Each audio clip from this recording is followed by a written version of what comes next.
The Odyssey is coming out. No kidding. It's coming out, Alan, whether you want it or not. You and I are going to see a screening on the 13th. No, you are going to see a screening on the 13th. Well, we'll see. We'll see. I am seeing one Thursday night at 2 a.m. in the morning. All right. Well, in any case, we're seeing the Odyssey. We'll talk about it the week it opens. But Christopher Nolan, in a quote here, we should discuss this. He talks about politics in movies. Here's a black and white photo of him. Makes a lot of sense. And I can read this quote. And let me just go through it here. Christopher Nolan doesn't want to make films about his political interests. Interesting. I've had conversations with friends of mine, and they all ask why I don't make a film about the things I care about politically. And I always say, well, because it doesn't work. You can't use narrative to tell people what to think. It never works. People just react against it. You have to be purer about it. You have to be truer to the principles of narrative and telling a story. And that means risking misinterpretation. It doesn't mean you don't care about something or that it doesn't mean anything to you, but you have to be neutral or objective in your approach. You can't tell people what to think. You can only invite them to feel something. I always think of the great moment in Gladiator where he chops off his head and then turns to the audience and asks them, are you not entertained? Whatever it is, you've got to entertain. What do you think of what Nolan had to say? And this makes a lot, but look, if you watch his movies, they're not filled with a lot of lectury politics. There are certainly political ideas that are explored, that are presented, but at no time in a Nolan movie did I ever feel being preached to in an overt way. Alan, what do you think? Yeah, I mean, why would you? It's all virtue signaling. If you go and if you make a movie that has a political statement, it's virtue signaling. It's, you know, the people on one side is going to love it while the people on the other side are going to hate it, and vice versa. And that's what I brought up in my review of Citizen Vigilante. You know, it's that movie. We could discuss the quality of the movie, but that movie is basically a counterpoint to One Battle After Another. You know, it definitely took a side. And when you take a side, you only get half the audience. People constantly quote Michael Jordan on this subject. You know, when it came to Nike, Republicans wear sneakers too. You know, it's just not a smart move, and Nolan knows it, and Nolan is right. Don't alienate half the audience.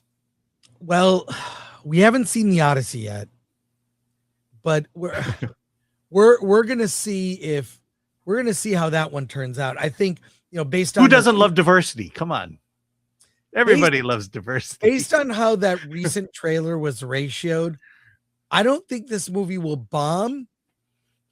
I think this movie will go on to win awards. I think the box office is going to be hurt. That is when you look at truly organic, what people think. This is why things like Call She, and this is not a plug. There's no ad read here. No ad read, but Call She is replacing political polling because it's more accurate. It has turned out to be more accurate as a prediction of what people think. Mm-hmm. So I don't know, the valuation of the company now is just crazy. Call She. So I love that it's replacing traditional polling, which was always biased anyways. Mm-hmm. But when you look at things that, like on YouTube, a ratio, people dislike, the box office, people you're voting with your dollars. Right. That's organic. You're putting your money where your mouth is. You can buy tens of thousands of your own book and give them away in order to be on the New York Times bestseller list. To become a New York Times bestseller, you buy your way onto the list, that's not organic. I mean, you might have heard recently Jill Biden had bought a bunch of books to do that very thing, get on the list one week, and she wasn't on the list the second week. That's because it wasn't organic. Yeah. Or how about invite influencers to your premiere, your movie premiere? It's so few things are organic now. Mhm. I feel almost even on social media, with especially bots play a big part in manipulating thought and opinion, and it's I don't know, it's gotten tiresome, frankly. But where the truly organic things that are organic, whether it's music, in film, organic success is Obsession. Organic success is Iron Lung or Backrooms. Those had audiences and they supported the work of those filmmakers, which is why I'm so happy for the success of these indie filmmakers and YouTubers that came out and their movies became organic successes. No one was ginning up. I mean, they were promoting Obsession. There was a popcorn bucket. Mhm. There was some very clever marketing. And that movie, could have performed very solid as a horror film. But now it's one of the biggest movies of the year. Yeah. Organically, because it tapped into the zeitgeist, tapped into how people are feeling. And that's what I think the best filmmakers do. And I think Chris Nolan is aware of that.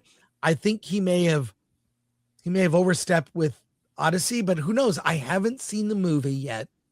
Mhm. And we'll discuss it. We'll discuss it when it comes out. Yeah, I think after Oppenheimer, he just got burnt out on accuracy. We shall see. We shall see.